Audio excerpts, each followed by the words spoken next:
Yang pertama yaitu apakah memang benar-benar nanti setelah Desember 2024 honorer dihapuskan. Sobat semuanya, ini merupakan konsep mekanisme rencana seleksi ASN P3K 2024 yang mana di sini nanti akan ada yang diangkat P3K penuh waktu dan juga diangkat P3K paruh waktu, baik itu untuk P3K guru, P3K teknis maupun juga P3K tenaga kesehatan. Pada video ini kita akan berbagi update informasi terbaru, yaitu 5 upaya pemerintah untuk penuntasan honorer 2024 sebelum honorer ini nanti dihapuskan ya, sesuai dengan amanah Undang-Undang ASN 2023 pasal 66 paling lambat Desember 2024. Kira-kira bagaimanakah informasinya dan apa yang bisa kita manfaatkan? Silahkan simak video ini sampai selesai. Namun sebelum kita lanjutkan, perlu saya ingatkan, bagi teman-teman yang mungkin baru pertama kali menemukan channel Calon Guru ini, silakan klik tombol subscribe-nya dan aktifkan notifikasi loncengnya, sehingga jika Calon Guru menyajikan update informasi terbaru, kalian tidak akan ketinggalan informasi. Sobat semuanya, seperti yang kita ketahui bahwa dalam pasal 66 Undang-Undang ASN itu kan mengatur penataan pegawai non-ASN alias tenaga honorer di lingkungan pemerintah ini wajib diselesaikan, yaitu paling lambat Desember 2024. Nah, kira-kira bagaimanakah untuk nasib honorer setelah Desember tahun 2024? Tentunya kalau misalkan kita melihat pada bunyi pasal 66 Undang-Undang ASN, yang mana di sini nanti untuk tenggat waktu paling lambat adalah Desember 2024, ini nanti akan ada dua kemungkinan. Yang pertama yaitu apakah memang benar-benar nanti setelah Desember 2024 honorer dihapuskan, ataukah nantinya akan ada revisi lagi ya, khususnya pasal 66 Undang-Undang ASN tahun 2023. Nah, tentunya di sini menjelang momentum dari pelaksanaan pasal 66 Undang-Undang ASN, di sini pemerintah ini telah berupaya terbaik untuk menuntaskan pengangkatan honorer di tahun 2024 ini. Kira-kira apa saja upaya pemerintah tersebut? Dan berikut ini adalah 5 upaya pemerintah untuk penuntasan honorer tahun 2024. Yang pertama yaitu seperti yang kita ketahui bahwa kuota P3K ya di tahun 2024 ini nanti khusus untuk teman-teman honorer ya. Nah, di sini kalau misalkan kita cek yang mana di sini untuk arah kebijakan pengadaan CASN tahun 2024, di sini juga dioptimalkan yaitu seoptimal mungkin untuk menyelesaikan permasalahan tenaga non-ASN di instansi pemerintah atau dengan sebutan lain yaitu tenaga honorer, teman-teman. Jadi kalau misalkan kita lihat pada konsep mekanisme seleksi ASN 2024, di sini untuk PNS ini adalah untuk teman-teman yang fresh graduate, sedangkan untuk yang P3K ini kuota 100% diperuntukkan bagi formasi khusus non ASN. Artinya di sini nanti teman-teman non ASN hanya bisa mendaftar untuk yang P3K ya, atau istilah lainnya P3K itu hanya bisa didaftar oleh teman-teman yaitu non ASN. Kemudian upaya pemerintah yang kedua bahwasanya untuk pengadaan guru tahun 2024 ini nanti hanya melalui P3K saja. Nah, seperti yang kita ketahui ketika dulu dilakukan pengusulan formasi, banyak juga instansi pemerintah daerah yang mana di sini mengusulkan yaitu CPNS guru ya. Nah, CPNS daerah ini adalah awalnya juga bukan hanya P3K guru, namun juga banyak sekali dari teman-teman instansi pemerintah daerah ini yang mengusulkan CPNS untuk guru. Namun seperti yang kita ketahui bahwa dari usulan rekomendasi Kemdikbudristek dalam upaya penuntasan ASN P3K 2024, ya mana salah satu dari kelima usulan tersebut ini adalah untuk pengadaan guru tahun 2024 ini hanya melalui mekanisme P3K. Artinya tidak ada pembukaan formasi CPNS untuk guru, semuanya nanti melalui P3K guru ya. Yang mana sebelumnya di sini terdapat 77 instansi yang mengusulkan CPNS dengan total itu 11.270.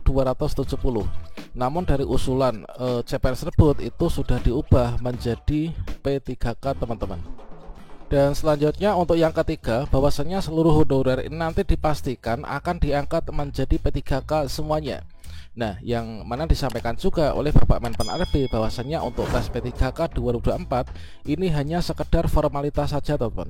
Tentunya hal tersebut itu merupakan suatu upaya, yaitu untuk di sini adalah mengatur kemudian penataan pegawai non ASN alias tenaga honorer, yang mana di sini diberikan tenggat waktu itu paling lambat itu Desember 2024 ya. Ini seperti yang tertuang dalam pasal 66 yaitu Undang-Undang ASN.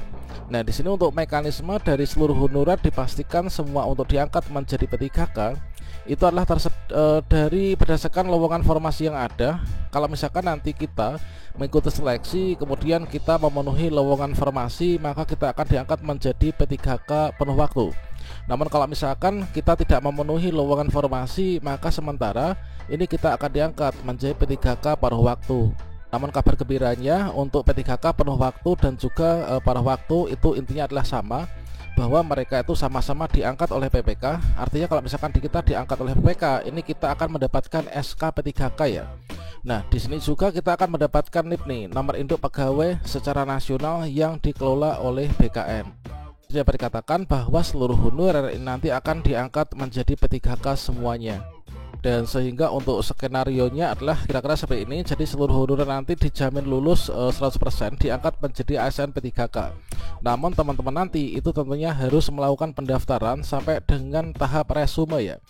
Nah, di sini dikatakan kalau misalkan formasinya itu ada 100, kemudian untuk pelamarnya itu ada 150, kemudian untuk yang lulus inilah 100 ini tentunya akan diangkat menjadi P3K penuh waktu.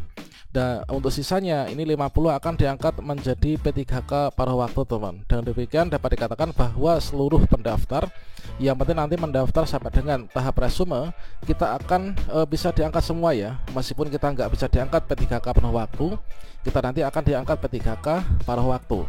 Jadi setelah Desember 2024 nanti sudah tidak boleh ada lagi tenaga honorer. Ini menurut pasal 66 Undang-Undang ASN tahun 2023. Dan kemudian upaya yang keempat yaitu sudah ada larangan untuk merekrut honorer baru. Nah, larangan merekrut honorer baru tentunya di sini menciptakan suatu kondisi bahwa teman-teman yang sudah menjadi honorer dan akan menjadi peserta seleksi P3K 2024 nanti supaya tidak tambah lagi ya untuk pesaingnya. Jadi salah satu upaya untuk penataan pegawai non ASN atau nama lainnya selain pegawai ASN ini paling lambat Desember 2024. Dan untuk pejabat pembina kepegawaian atau pejabat lain yang berwenang melakukan pengangkatan ini sudah dilarang untuk mengangkat tenaga honorer baru, dan sini sudah diberikan sanksi ya nanti untuk mengancamnya.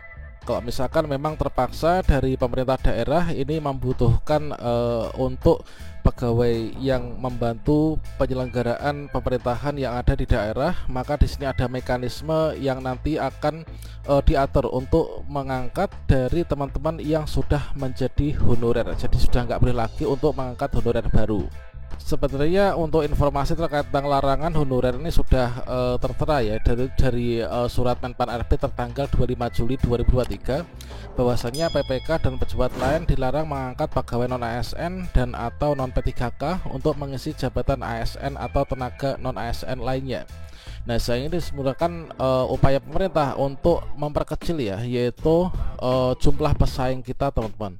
Dan kemudian untuk upaya yang kelima yaitu penyelenggaraan seleksi ini dilaksanakan 3 periode dengan diselenggarakannya seleksi selama 3 periode. Tentunya bagi kita yang tidak lulus atau mungkin tidak bisa melakukan pendaftaran atau mungkin juga formasinya nggak ada di periode ke-1, kedua, ini tentunya kita masih ada periode yang ketiga ya. Nah, tentunya di sini nanti merupakan 5 upaya yang dilakukan oleh pemerintah untuk menuntaskan pengangkatan honorer. Nah, semoga saja nanti kita lulus semua ya di tahun ini, dan tentunya kita harus berdoa untuk yang terbaik, teman-teman.